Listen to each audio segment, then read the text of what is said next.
అందరికీ గోదాదేవి తిరునక్షత్ర శుభాకాంక్షలు. మనకు ఈ శ్రావణ మాసము తదియ శుద్ధ తదియ రోజు, అదేవిధంగా పుబ్బా నక్షత్రం ఉన్నప్పుడు ఈ గోదాదేవి యొక్క తిరునక్షత్రం అంటే అవతరించిన రోజుగా మనం జరుపుకుంటాం. అయితే మరి మనకు రేపు ఉదయము పుబ్బా నక్షత్రం ఉంది కాబట్టి మనము రేపు జరుపుకుంటాం. వైష్ణవ సాంప్రదాయం ప్రకారము రేపు కొంతమంది ఇవాళ చేస్తూ ఉన్నారు అంటున్నారు.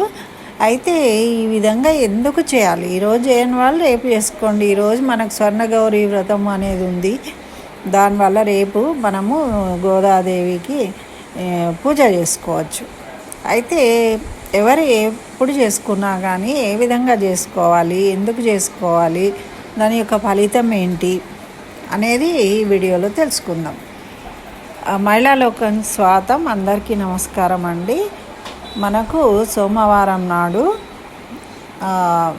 శ్రావణ మాసం శుద్ధ తదియ మరియు అదేవిధంగా పుబ్బా నక్షత్రంలో గోదాదేవి అవతరించింది.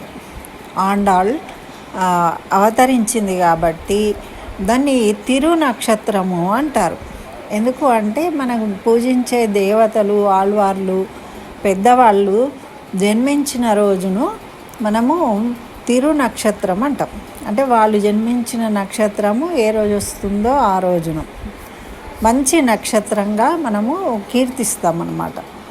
అయితే ఆండాళ్ తిరునక్షత్రము మనకు రేపు కాబట్టి మరి ఈరోజు ఏం చేసుకోవాలి, ఎలా చేయాలి, దీనికేం వ్రతం ఉంటుందా, ఇదేమన్నా కథ ఉంటుందా, ఏంటి అనేది వివరాలు తెలుసుకోవడం కోసము ఈ వీడియో. అయితే ఈమె శ్రీవెల్లిపుత్తూరులో జన్మించింది విష్ణు చిత్తుల వారికి. అయితే ఈమె అయోనిజగా లభించింది.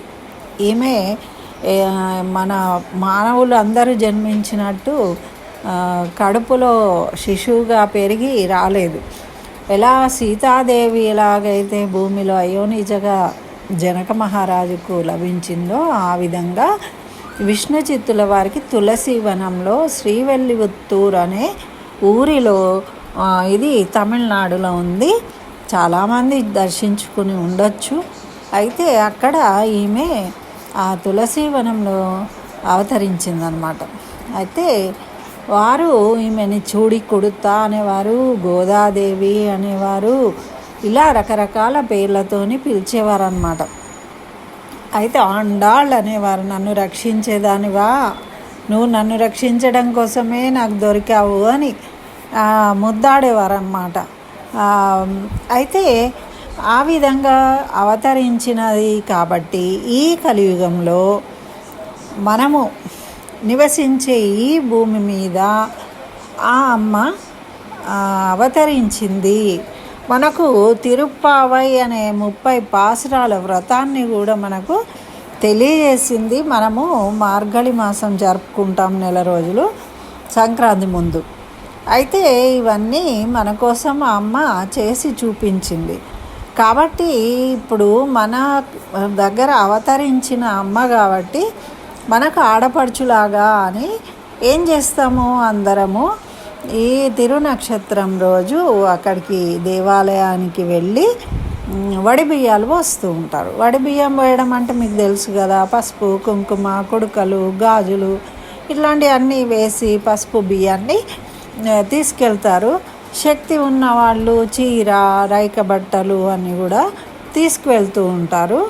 అయితే మా వైష్ణవ సాంప్రదాయం ప్రకారం మేము ఇంట్లో కూడా అమ్మవారికి వడిబియ్యం పోసుకుంటాము. అందులో ఒక చీర, జాకెట్ కూడా పెడతాము. ఎవరికైనా పెట్టదలుచుకుంటే పసుపు బొట్టిచ్చి వాళ్ళ కోసం కూడా మనం అమ్మవారి దగ్గర పెట్టి ఇంటికి ఆహ్వానించి వాళ్ళను వీలైతే భోజనం కూడా పెట్టి వాళ్ళకు ఆండాళ్ళుగా స్వరూపంగా భావించి ఆ చీరను కూడా వాళ్ళకి ఇస్తాం తాంబూలంతో పాటు. అయితే మనము అందరికీ అవకాశం ఉండదు కాబట్టి దేవాలయానికి వెళ్ళినప్పుడు ఏం చేయాలి అంటే మనము అందరికీ పసుబొడ్లు ఇస్తూ ఉంటారు. అక్కడ తాంబూలాలు అక్కడికే తీసుకెళ్ళి అమ్మవారికి వడిబియ్యం పోసి ఒకరికొకరు ఎందుకు బొట్టు పెట్టుకోవాలండి అంటే, నేను పెట్టే ఈ బొట్టు నీకు రక్ష, నువ్వు పెట్టే బొట్టు నాకు రక్ష. అందుకని ఎవరైనా మనకు బొట్టు పెడితే మనం కూడా వాళ్ళకు బొట్టు పెట్టడము అనేది మన సంప్రదాయం. ఆ విధంగా చేసి ఇక ఎవరైనా బ్రాహ్మలు, వైష్ణవులు, స్త్రీలు కనుక మనకు తటస్థపడినట్టయితే వాళ్ళకు దక్షిణ తాంబూల సహితంగా శక్తి కొలది రేఖ బట్టలు కానీ చీరలు కానీ వాళ్ళకు ఇస్తూ ఉంటారన్నమాట. ఇచ్చి అంటే ఆండాళ్ స్వరూపంగా భావించి వాళ్ళకు వాటిని సమర్పించుకొని నమస్కరిస్తారు. అంటే దేవుళ్ళకు పెడతాము, కానీ మనము ఎవరైనా మనం గౌరవించే వాళ్ళు మనకు తటస్థపడ్డప్పుడు వాళ్ళను కూడా ఆ గౌరీ స్వరూపంగా, ఆండాళ్ స్వరూపంగా, దేవత స్వరూపంగా భావించి వాళ్లకు ఇవ్వవచ్చు ఆ విధంగా. అయితే ఇలా మనము ఆ అమ్మకి వడిబియ్యం పోస్తాము. పోసి తర్వాత మంగళహారతి వాడుతూ ఉంటారు.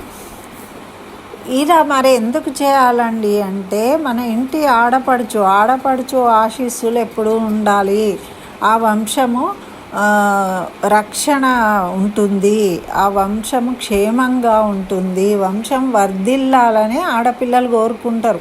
మా అమ్మ నాన్న బాగుండాలి, మా తమ్ముడు అన్న బాగుండాలి, వాళ్ళు బాగా ఐశ్వర్యవంతులు కావాలి అని బిడ్డలు ఆశీర్వదిస్తారు.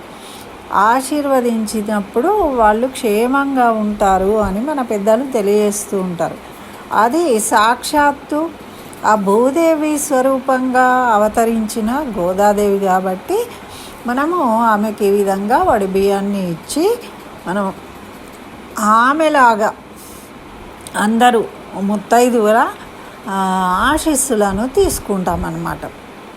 ఇలా తీసుకోవడం వల్ల ఏం జరుగుతుంది అంటే, మనకు ఇంట్లో ఆడపిల్లలు లేని వాళ్ళు ఆడపిల్లలు కావాలి అని కోరికతో కూడా ఈ విధంగా చేయచ్చు. ధనుర్మాసాన్ని కూడా వాళ్ళు చేయచ్చు వ్రతంలాగా.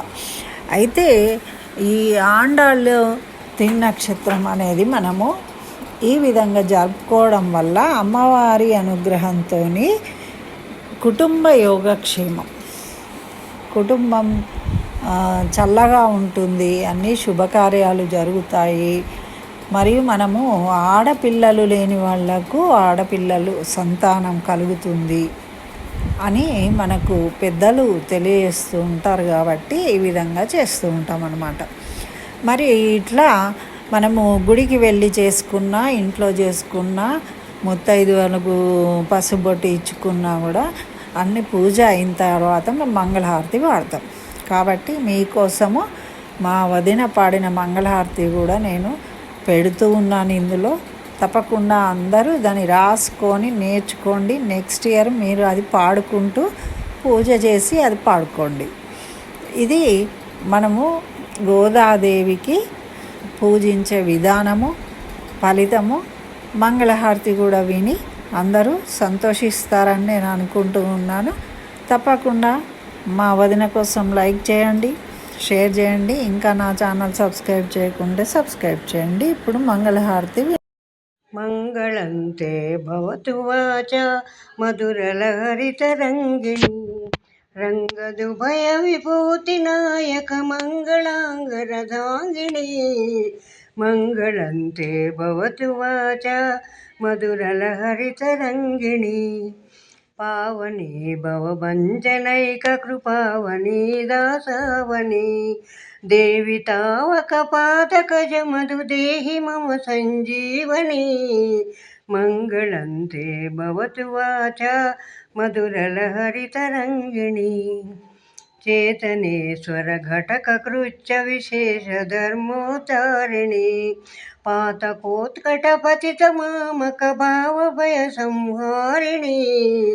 మంగళంతే భవతు వాచ మధురలహరితరంగిణి ఇందుమతి గోవిందనగర పురందరోపల మందిరే నందతనయ ముకుంద భాత్కజ సుందరాసేందిందిరే. मङ्गलं ते भवतु वाचा मधुरलहरितरङ्गिणी शेषशैलनिवासिनी सुविशेषसानुक्रोशिनी पोषणैकावेशिनी मां पोषयाजहितैषिणी मङ्गलं ते भवतु वाचा मधुरलहरितरङ्गिणी रङ्गदुभयविभूतिनायक मङ्गलाङ्ग रदाङ्गिणी मङ्गलं ते भवतु वाचा मधुरलहरितरङ्गिणी।